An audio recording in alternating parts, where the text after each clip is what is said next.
A man calls 911 saying he just found his wife dead on the kitchen floor. His voice is calm, maybe a little too calm. But when detectives replay the recording, the final 10 seconds reveal a terrifying secret he never expected anyone to hear. On a quiet Tuesday night in the small town of Brookhaven, the streets were almost empty. Most houses had their lights turned off, and the only sounds in the distance were crickets and the occasional passing car. It was the kind of peaceful night where nothing unusual ever seemed to happen. Inside the Brookhaven Emergency Dispatch Center, the night shift had just begun. Lisa Grant sat at her desk, wearing a headset, and staring at the glowing computer screens in front of her. She had been a 911 dispatcher for almost 6 years. During that time she had handled hundreds of emergency calls, some frightening, some heartbreaking, and some completely routine. The night shift was usually the quietest. Most of the time, Lisa would spend the late hours answering minor calls. Someone reporting loud music, a car alarm that wouldn't stop, or a driver who had run out of gas on the highway. But every dispatcher knew something important. Emergencies rarely announced themselves. They simply happened. At exactly 11:47 p.m., the silence in the dispatch center was interrupted by the sharp ringing of an incoming call. Lisa adjusted her headset and pressed the answer button. 911, what's your emergency? For a moment, there was only the faint sound of breathing on the other end of the line. Then a man spoke. His voice was calm. Almost too calm. Hello, I think something is wrong with my wife. Lisa immediately opened a new report on her screen and began typing. Okay, sir, I'm here to help. What's your name? My name is Daniel Carter. All right, Daniel. Can you tell me what's happening? There was a short pause before he answered, like he was choosing his words carefully. I came home from work a few minutes ago, he said quietly. And I found my wife lying on the kitchen floor. She's not moving. Lisa's training immediately kicked in. She had handled many calls like this before. Okay, Daniel, I need you to stay calm, she said gently. We're going to figure this out together. Are you with your wife right now? I'm standing in the kitchen. Good. I need you to go over to her and check if she's breathing. For a few seconds, Lisa heard footsteps through the phone. They sounded slow, unhurried. Then Daniel spoke again. I don't think she is. Lisa leaned forward slightly. Okay, I need you to get closer and look carefully. Is her chest moving at all? Another pause. No. I don't see anything. Lisa began dispatching paramedics while continuing the call. All right, Daniel. Help is on the way right now. I need you to listen carefully. We're going to try CPR. Silence filled the line. Then Daniel spoke again. I'm not sure I can do that. Lisa frowned slightly. What do you mean? I don't want to touch her. For the first time during the call, Lisa felt a small sense of unease. Most people who found a loved one unconscious were desperate to help. They begged the dispatcher to save them. They cried. They panicked. But Daniel Carter didn't sound panicked. He sounded distant, almost detached. Lisa tried again. Daniel, this could save her life. I need you to place your hands in the center of her chest and... I said, I don't want to touch her. Daniel interrupted softly. His voice was still calm. Too calm. Lisa paused for a moment. Her training told her to stay focused on the emergency. Okay, she said carefully. That's all right. The paramedics will be there very soon. As she glanced at the dispatch screen, police and emergency responders were already racing toward Willow Street. Daniel, she asked, how long has your wife been like this? I'm not sure. Did you speak to her earlier today? Yes. This morning before work. And when did you get home tonight? About 10 minutes ago. Lisa typed everything into the report. Technically, nothing Daniel said was unusual. But something about his voice bothered her. People in shock usually sounded confused. People in panic sounded frantic. But Daniel sounded controlled. Like someone describing a simple problem. Lisa tried to keep him talking until help arrived. Daniel, can you tell me your wife's name? Sarah Carter. Okay, and how old is Sarah? She's 34. Lisa nodded to herself while typing. In the background, she could hear faint sounds through the phone. The television, a refrigerator humming, and Daniel breathing slowly. Then, suddenly, Lisa heard something else, a soft sound, so quiet she almost missed it. She leaned closer to her headset. Daniel, she asked, is there anyone else in the house with you? No. Are you sure? Yes. Lisa stared at the blinking call timer on her screen. 6 minutes. Help would arrive soon. Everything about the call seemed normal. Just a worried husband calling for help, but Lisa couldn't shake the strange feeling growing in the back of her mind, because in 6 years of answering emergency calls, she had never heard someone report a dying spouse with a voice that calm, and she had no idea that the most important moment of the entire call hadn't happened yet. The flashing red and blue lights cut through the quiet streets in Brookhaven as police and paramedics rushed toward Willow Street. The neighborhood was small and peaceful, filled with identical houses and neatly trimmed lawns. It was the kind of place where neighbors knew each other and crime was rare. At 11:55 p.m., the first patrol car turned into the driveway of the Carter home. Officer Mark Ellison stepped out of his vehicle and looked at the house carefully. The lights were on inside, and the front door stood slightly open. That alone made him uneasy. Ellison had been a police officer for 12 years. Over time, he had learned that small details often meant something important. An open door, a broken window, a strange silence. They could all tell a story. As he approached the porch, the door slowly opened wider. A tall man stood in the doorway. Daniel Carter? Ellison asked. Yes, the man replied quietly. Daniel Carter looked exactly like the voice from the 911 call had sounded, calm, controlled, almost emotionless. His dark hair was slightly messy, and he wore a gray work jacket and jeans. Thank God you're here, Daniel said softly. Behind Officer Ellison, an ambulance pulled up to the curb. 2 paramedics quickly grabbed their medical bags and rushed toward the house. She's in the kitchen, Daniel said, stepping aside. The paramedics hurried past him while Ellison followed closely behind. The Carter home looked perfectly normal. The living room was neat and clean. A television was playing quietly in the corner, showing a late-night talk show. A half-finished cup of coffee sat on the table next to the couch. Nothing looked disturbed. But when they reached the kitchen, the scene changed. A woman lay on the tile floor near the kitchen counter. Sarah Carter. She was lying on her side, one arm bent awkwardly beneath her body. Her long brown hair was spread across the floor, partially covering her face. One of the paramedics immediately knelt beside her. The other checked her pulse. Within seconds, their movements slowed. Then they stopped completely. The first paramedic looked up at Officer Ellison and quietly shook his head. She's gone. Ellison stepped closer. How long? He asked. The paramedic carefully examined Sarah again. Her skin had already begun to pale, and her body felt cold to the touch. At least a few hours. The paramedic replied. Ellison glanced back toward Daniel.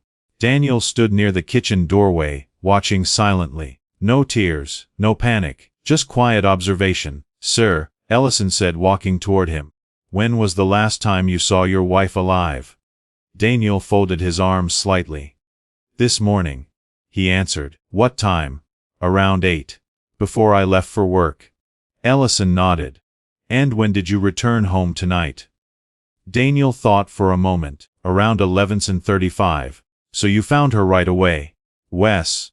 Ellison noticed something strange. Most people who discovered a loved one like this were overwhelmed with emotion. They cried. They shouted. Some even tried desperately to wake the person. But Daniel Carter looked almost calm.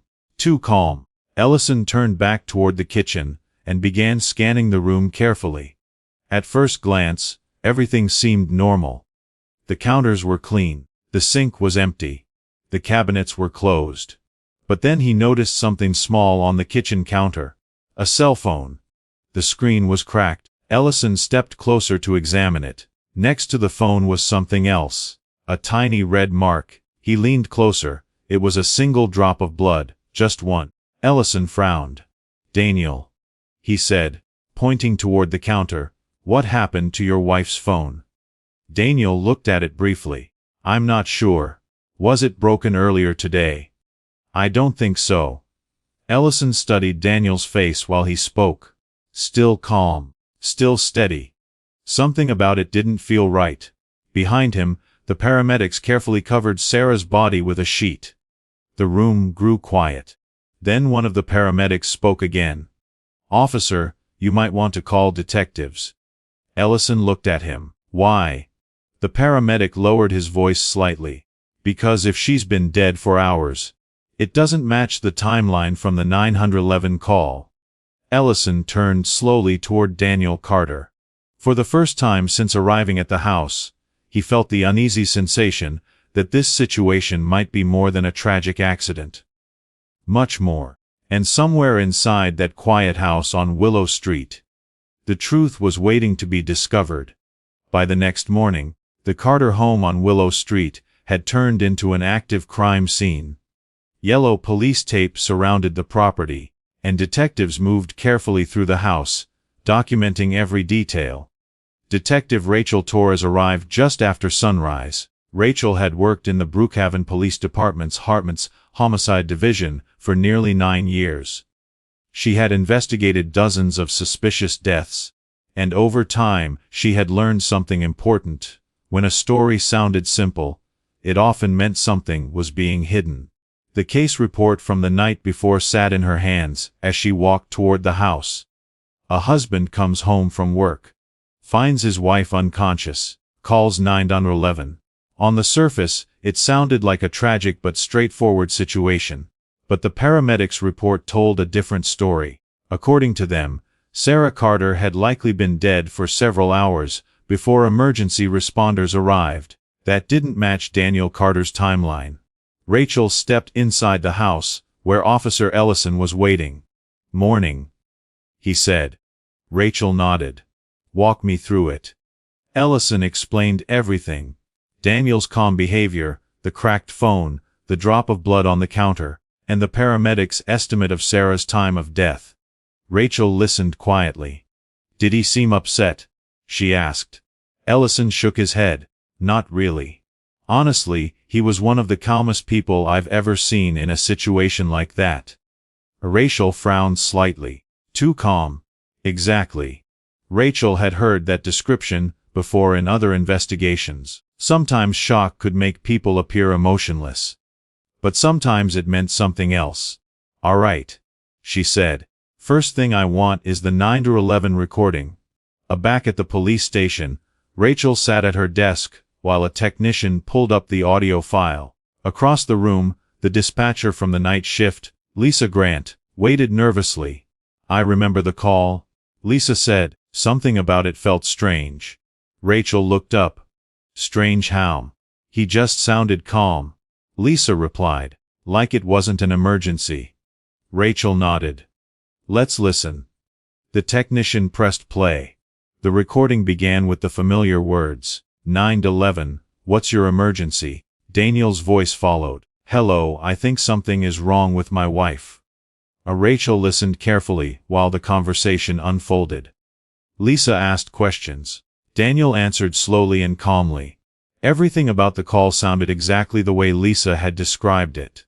There was no yelling, no crying, no panic, just a man speaking in a quiet, controlled voice. Rachel tapped her pen lightly on the desk as she listened. So far, nothing clearly suspicious, but something about the tone bothered her. Then, the call continued. Lisa instructed Daniel to check if his wife was breathing. Footsteps could be heard. A few seconds later, Daniel said, "I don't think she is." Rachel leaned slightly closer to the speaker. The call went on for several minutes as Lisa tried to guide Daniel through CPR instructions. But Daniel refused. "I'm not sure I want to touch her," he said. Rachel raised an eyebrow. That was unusual. Very unusual. The recording continued until the final moments of the call. Lisa reassured Daniel that police and paramedics were on the way. The line stayed open for a few more seconds. Then the call ended. Rachel sat back in her chair. At first, it sounded like nothing more than an uncomfortable emergency call.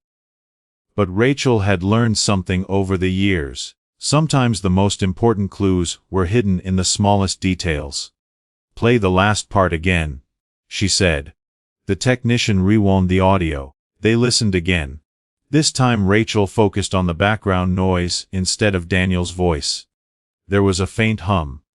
Probably the refrigerator, a television in another room, and Daniel's breathing.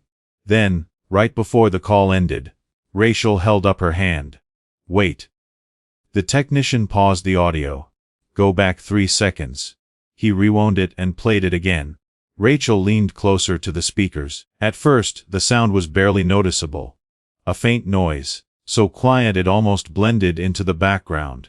"Turn the volume up," Rachel said. The technician increased the audio level. Now the noise became clearer. Rachel's stomach tightened. It wasn't static.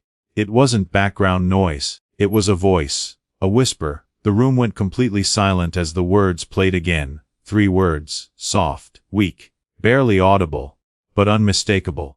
"Daniel, please stop." Lisa's eyes widened. "Oh my God," she whispered. Rachel slowly leaned back in her chair, because according to Daniel Carter, his wife had already been dead for hours. But the recording told a completely different story. Someone had spoken during that call, and if the whisper really belonged to Sarah Carter, then she had still been alive. Right there in the kitchen, while her husband calmly spoke to 911. The discovery of the whisper changed everything. What first looked like a tragic accident was now a possible homicide investigation. Detective Rachel Torres wasted no time. Within an hour of hearing the recording, she arranged for Daniel Carter to come to the police station for questioning. Daniel arrived that afternoon. He walked into the interrogation room, wearing the same calm expression officers had described the night before. His posture was relaxed, and he didn't appear nervous. Rachel noticed that immediately. Most innocent people in situations like this were overwhelmed with emotion. They cried, asked questions, or demanded to know what was happening. But Daniel simply sat down at the metal table and folded his hands together. Rachel took a seat across from him. A digital recorder sat between them. "Daniel," Rachel said calmly, "thank you for coming in today." He nodded slightly. "I want to ask you a few questions about last night." "Of course," he replied. Rachel opened a file in front of her. "Let's start with your timeline. You said you left for work around 8 in the morning, correct?" "Yes." "And your wife, Sarah, was fine when you left?" "Yes," Rachel continued. "And you returned home around 11:35 p.m. "That's right. And that's when you found her lying on the kitchen floor." "Wes?" Rachel studied his face carefully. "Did you try to wake her?" Daniel shook his head slowly. "Why not?" "I could tell something was wrong," he said, "so I called 911. Rachel let a moment of silence pass. Then she leaned forward slightly. "Daniel, we reviewed the 911 call." "Okay."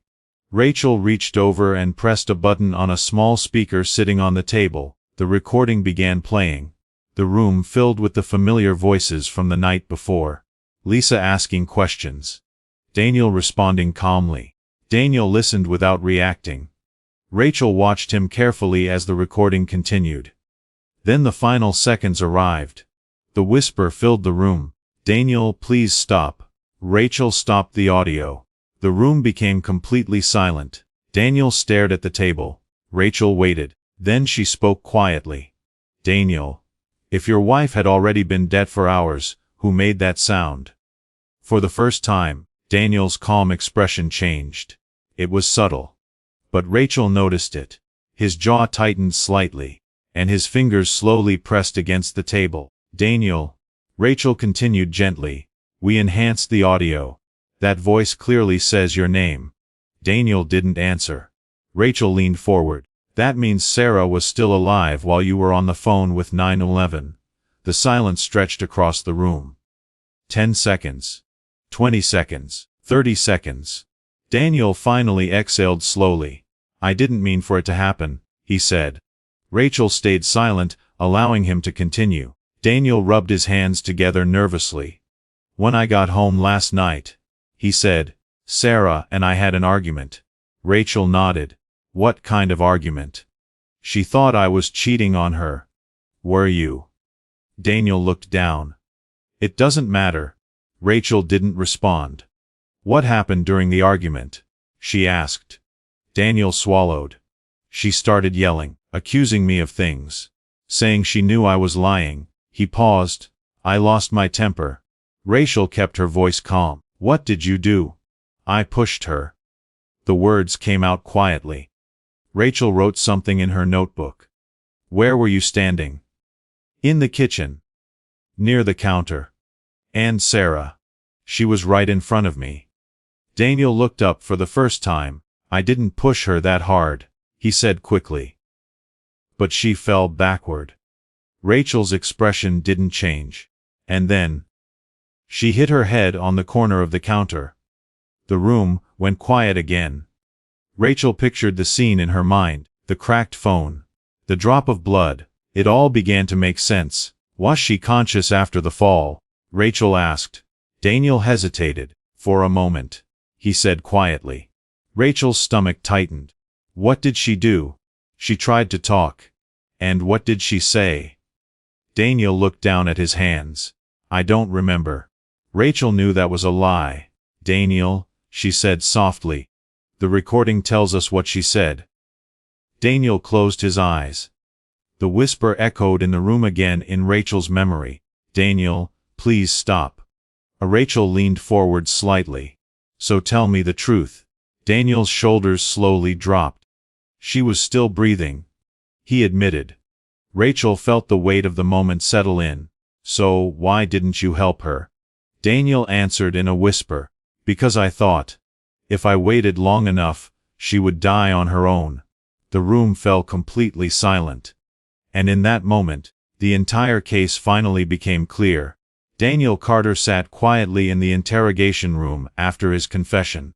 The calm man who had spoken so smoothly during the 9/11 call now looked smaller somehow. His shoulders were slumped, and his hands rested on the table as if he no longer had the strength to move them. Detective Rachel Torres closed her notebook slowly. For investigators, confessions were important. But in this case, the most powerful piece of evidence had already been captured long before Daniel admitted anything. It had been recorded during the final moments of a phone call. 3 simple words. "Daniel, please stop." Rachel stood and walked to the observation window. Behind the glass, 2 officers were watching the interrogation. When she nodded, they entered the room and placed Daniel Carter under arrest for the murder of his wife, Sarah Carter. Daniel didn't resist. He simply allowed the officers to guide him out of the chair and place handcuffs around his wrists. The quiet man who had calmly called 911 the night before, Fali, the prime suspect in a homicide case. But the investigation wasn't over yet. Over the next few weeks, detectives gathered every piece of evidence they could find. Crime scene analysts carefully examined the Carter home. The medical examiner performed a full autopsy on Sarah Carter. The results confirmed what investigators already suspected. Sarah had died from severe head trauma after hitting the corner of the kitchen counter. But the autopsy revealed something else that made the case even more disturbing. After the injury, Sarah had not died immediately. She had remained alive for several minutes, possibly even longer. Long enough to regain partial consciousness, long enough to speak, and long enough for the 911 call to capture her final words. Meanwhile, prosecutors prepared the case for trial. Daniel's confession was important, but the prosecution knew the jury would need something even stronger to fully understand what had happened inside that house on Willow Street. That's when they decided to focus on the recording. Months later, the courtroom in Brookhaven was packed. Reporters filled the back rows. Local residents whispered quietly among themselves. Many people in town had known the Carters personally. They had been seen as an ordinary couple, quiet, private, normal. Daniel Carter sat at the defense table wearing a dark suit. His expression remained mostly blank, though he avoided looking toward the gallery. Across the room sat Sarah's family, her parents, her younger sister, all waiting for justice. When the trial began, the prosecution carefully walked the jury through the timeline of events. The argument, the push, the fall, the decision to wait instead of helping. Then the prosecutor approached the jury with a small digital speaker. "Ladies and gentlemen," he said, "the next piece of evidence may be the most important one in this entire case." The courtroom grew completely silent. "This is the 911 call made by the defendant on the night of his wife's death." He pressed play. The recording filled the room. Lisa Grant's calm dispatcher voice. Daniel Carter's slow responses. Everything sounded almost normal. Until the final moments. The prosecutor let the recording play all the way through. And then the whisper came. Soft, weak, but heartbreakingly clear. "Daniel, please stop." Several jurors visibly reacted. One woman covered her mouth. Another juror leaned forward, as if trying to process what he had just heard. The courtroom remained silent even after the recording ended, because everyone in the room understood exactly what those 3 words meant. They meant Sarah Carter had been alive. They meant she had begged for help. And they meant her husband had chosen not to give it. The jury deliberated for less than 2 hours. When they returned, the verdict was clear. Guilty. Daniel Carter was convicted of second-degree murder. He was later sentenced to 25 years in prison. But even after the trial ended, one detail from the case continued to stay with the people who had worked it. Back at the Brookhaven Dispatch Center, Lisa Grant sometimes thought about that call during her night shifts. In her job, most calls ended quickly. Some saved lives. Some arrived too late. But this one had revealed the truth. Not through a confession. Not through witnesses. But through a quiet voice captured in the background of a phone call. A voice that only spoke 3 words. And yet those 3 words told the entire story. "Daniel, please stop." Sometimes, the smallest sound can become the loudest piece of evidence, especially when it happens in the last 10 seconds.